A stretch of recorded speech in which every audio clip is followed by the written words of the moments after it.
Lithuania के जो work permit हैं वो 28 किस्म के निकले हैं।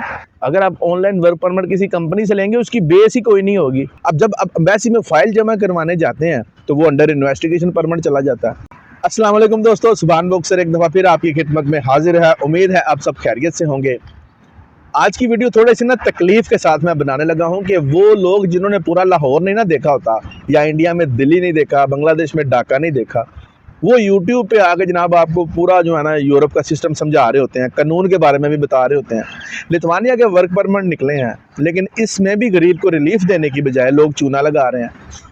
लिथुआनिया का वर्क परमिट किस किस्म का इशू हो रहा है, कंपनी की क्या रिक्वायरमेंट्स हैं, और जो मुल्क की कंट्री पॉलिसी है उसकी क्या रिक्वायरमेंट्स हैं, कौन से स्किल वर्कर्स ऐसे हैं जो लिथुआनिया ने मांगे हैं, कौन से स्किल वर्कर्स ऐसे हैं जिनको रहाइश खाना सब कुछ फ्री मिलेगा और काम भी मिलेगा सैलरी के साथ। ये जो ठीक सारी बातें हैं ना, ये सिर्फ आपको वही लोग बता सकते हैं हमारे जैसे जो यूरोप में रह चुके हैं, यूरोप में रहते हैं, जिनको यूरोप के लाज का पता है, ना कि वो लोग जो सिर्फ यूट्यूब पे आके अपना भाषण झाड़ के चले जाते हैं। ना आपको समझ आती है, फिर आप लोग मुझे ईमेल्स करते हैं, आप लोग मुझे इंस्टाग्राम पे कहते हैं जी ये हो गया जी वो हो गया। तो आपको भी समझना पड़ेगा कि हर एक की वीडियो पे ट्रस्ट ना किया करें, ठीक है जी। लिथुआनिया के जो वर्क परमिट हैं वो 28 किस्म के निकले हैं, स्किल वर्कर्स के निकले हैं, और हर एक वो अप्लाई करने की कोशिश कर रहा है। अब एक बंदा मुझे कल से तंग कर रहा है जी ऑनलाइन कैसे। अब जाहिर है उसने भी किसी की वीडियो देखी होगी, किसी बंदे ने ये झूठ पे अपनी वीडियो बना दी है जी ऑनलाइन वर्क परमिट। ऐसे तो हो ही नहीं सकता। अगर आप ऑनलाइन वर्क परमिट किसी कंपनी से लेंगे उसकी बेस ही कोई नहीं होगी। वर्क परमिट सिर्फ वही होता है जो वहाँ की कंपनी आपके डिटेल वाइज डॉक्यूमेंट्स कलेक्ट करके वहाँ से इशू करवा के वो भेजे। वर्क परमिट तो होता ही वही है। आपका वो टैक्स पेड हो, उसमें कंपनी का टैक्स पेड हो, कंपनी रनिंग में हो। अब आपके साथ धोखा कहाँ होता है? जो फ्रॉड एजेंट हैं वो $300-400 लगा के नई कंपनी बनाते हैं, बन जाती है जी, 10 दिन में बन जाती है। नई कंपनी में 10 वीज़े वो परमिट निकाल लेते हैं, कोटे पे निकल आते हैं जी, और वो वहाँ से भी निकाल लेते हैं, आपको सेंड भी कर देते हैं, वो भी हो गया जी। आपसे एडवांस पैसे भी ले लिए, वो भी हो गया जी। अब जब आप एम्बेसी में फ़ाइल जमा करवाने जाते हैं तो वो अंडर इन्वेस्टिगेशन परमिट चला जाता है। क्यों? एम्बेसी वाले पागल थोड़ी हैं यार, महीना पहले तो कंपनी ओपन हुई है, इसको क्यों वर्क परमिट दें हम लोग? इसने क्या कौन सा ऐसा काम किया है? क्या इसकी कंपनी रनिंग भी है? कई एक साल से टैक्स दे रहा है? यही वो बातें हैं जो आपको समझाने के लिए मैं आज की वीडियो डिटेल से बताने की कोशिश कर रहा हूँ कि भाई वर्क परमिट निकल रहे हैं, लग रहे हैं, लेकिन सिर्फ कंपनियों के जो रजिस्टर्ड अच्छी कंपनियां हैं, जो टैक्स पेयर और रनिंग वाली कंपनियां हैं। अब हमारी बदकिस्मती ये है कि इंडिया और पाकिस्तान, बांग्लादेश में कुछ यूट्यूबर ऐसे हैं जिनको बोलना आता है, जिनके बारे में मैंने मिसाल दिया कि ना उन्होंने ढाका देखा है, ना दिल्ली देखा है, ना लाहौर देखा है, लेकिन आपको वो यूरोप में भेजने की पूरी कोशिश कर रहे होते हैं। तो ये धोखा इससे निकलें, ठीक है जी। मेरी वीडियो को एंड तक लाजमी देखिएगा, आपको समझ आ जाएगी कि लिथुआनिया का वर्क परमिट का कॉन्सेप्ट क्या है, कौन सा वर्क परमिट निकल रहा है, कौन सा लगेगा, कैसे लगेगा, आपने कैसे लेना है, और ऑनलाइन वाले फ्रॉड से भी निकलें। आप खुद मुझे बताएं कि एक कंपनी वो लिथुआनिया में 10 साल से काम कर रही है, टैक्स पेयर है, उसका कोई रिकॉर्ड ख़राब नहीं है, डिफ़ॉल्टर नहीं है। अगर वो 100 परमिट भेजती है ना तो एम्बेसी आंखें बंद करके 100 परमिट लगाती है। अब एक कंपनी हफ्ता पहले रजिस्टर्ड होती है और उसका ओनर भी पाकिस्तानी या इंडियन होता है, गोरा भी नहीं होता, गोरा उसमें इन्वेस्टर भी नहीं होता, उस कंपनी के अंदर वो गोरा मैनेजर भी नहीं होता, तो उनको खेगी टेंशन है इस कंपनी की? एम्बेसी टेंशन लेगी इस कंपनी की? नहीं लेगी। एम्बेसी सिर्फ उस कंपनी को तरजीह देती है और उसकी टेंशन लेती है जिस कंपनी के पीछे लिथुआनिया का बाशिंदा हो, जिस कंपनी में लिथुआनिया के बंदे भी काम कर रहे हों, चाहे वो बड़ी सीट पे काम कर रहे हों, मैनेजर हों, ओनर हों, सुपरवाइज़र हों। अब ये थोड़ी हो सका कि आपका ओनर इंडियन और पाकिस्तानी और आप जाके काम करेंगे, हो ही नहीं सकता। हाँ, अगर कोई बंदा वहाँ का नेशनलिज्म है, पासपोर्ट होल्डर है, फिर हम इस पर बात कर सकते हैं।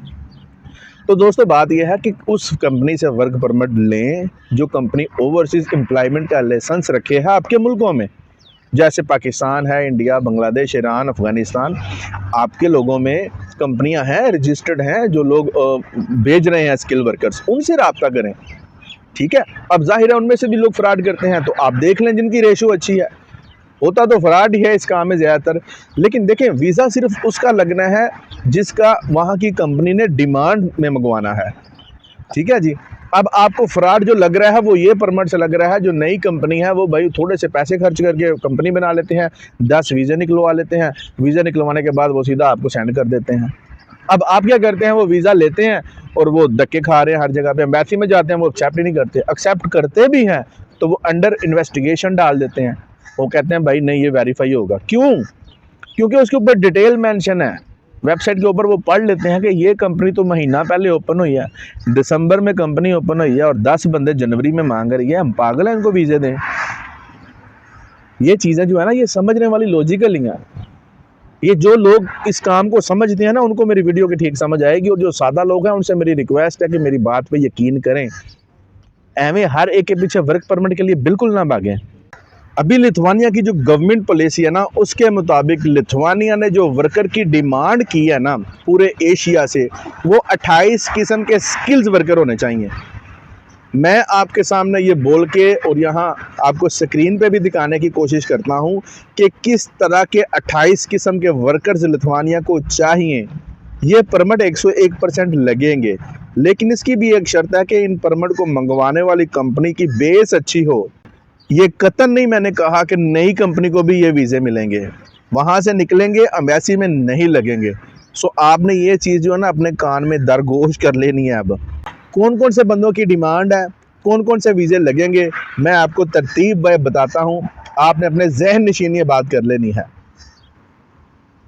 सबसे पहले है जी जनरल बिल्डर, फिर है मेसन, फिर है फिनिशिंग मेसन, फिर है कंक्रीट वर्कर, फिर है जी विंडो और डोर फिटर, फिर है जी assembler of prefabricated building structures, उसके बाद है जी स्कैफोल्ड बिल्डर, उसके बाद है जी टेलर, फिर है जी प्लास्टर और फिनिशर, फिर है जी प्लास्टर बोर्ड पार्टीशन फिटर, उसके बाद insulator for boilers and pipes, उसके बाद प्लम्बर, उसके बाद वेंटिलेशन पाइप इंस्टॉलर, उसके बाद installer of plumbing system and equipment, उसके बाद installer of technologies pipelines and advice, उसके बाद installer of technology pipelines end devices, उसके बाद मेटल पेंटर, उसके बाद बिल्डिंग क्लीनर कंस्ट्रक्शन, उसके बाद वेल्डर, उसके बाद स्टील स्ट्रक्चर असेंबलर, उसके बाद मेटल फैब्रिकेशन फिटर,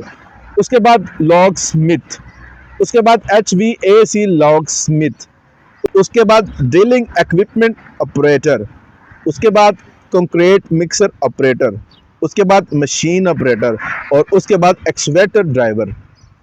ये वो 28 वीज़े हैं जो लिथुआनिया की गवर्नमेंट ने अलाउड किए हैं।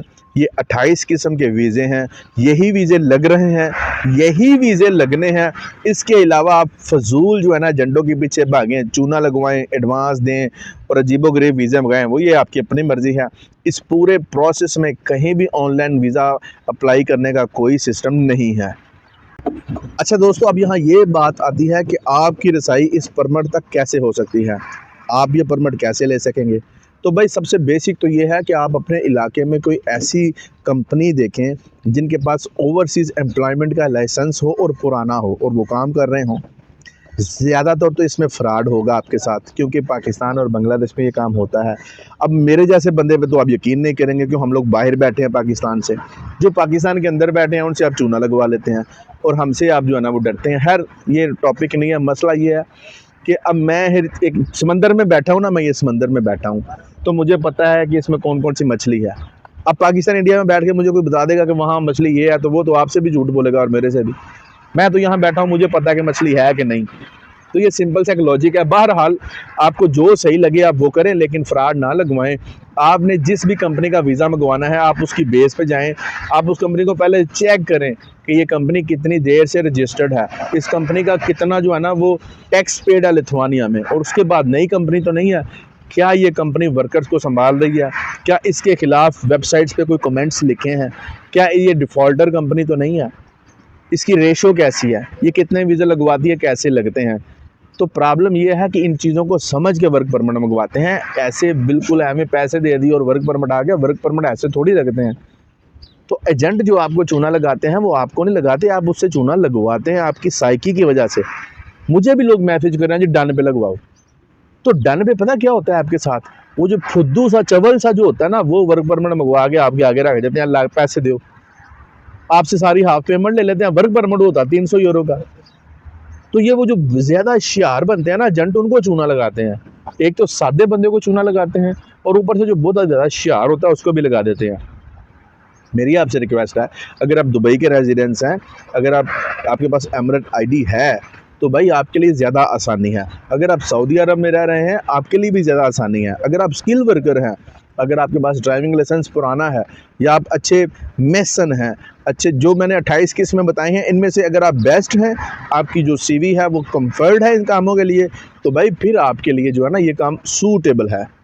जानबूझ के अपने आप को ना धोखे में डालना करें, आपसे मेरी रिक्वेस्ट है। फिर भी अगर आपको किसी बात की मेरी आज ना समझ आई हो, इंस्टाग्राम दे रहा हूँ, इंस्टाग्राम पे मेरे साथ रब्ता करें, वॉइस मैसेज कीजिएगा, रिटर्न मैसेज ना कीजिएगा, पढ़ते टाइम लगता है। मैं आपको समझाने की पूरी कोशिश करूँगा, आपको कंपनियाँ भी बता दूँगा कि किन कंपनियों के ज़रिए आपका परमिट 100% आएगा और 100% एम्बेसी से भी लगेगा। उम्मीद करता हूं दोस्तों आपको आज की मेरी इन्फॉर्मेटिव वीडियो पसंद आई होगी। अगर पसंद आई हो तो मेरी वीडियोस को लाइक और चैनल को सब्सक्राइब लाजमी कीजिएगा। कमेंट्स लाजमी कीजिएगा, नीचे अपनी राय लाजमी बताइएगा और बेल आइकन को लाजमी प्रेस कीजिएगा कि आने वाली हर इन्फॉर्मेटिव वीडियो आप तक पहुंच सके। अपना ख्याल रखिएगा, मिलते हैं आने वाली न्यू इन्फॉर्मेशन वीडियो में। खुदा हाफिज़।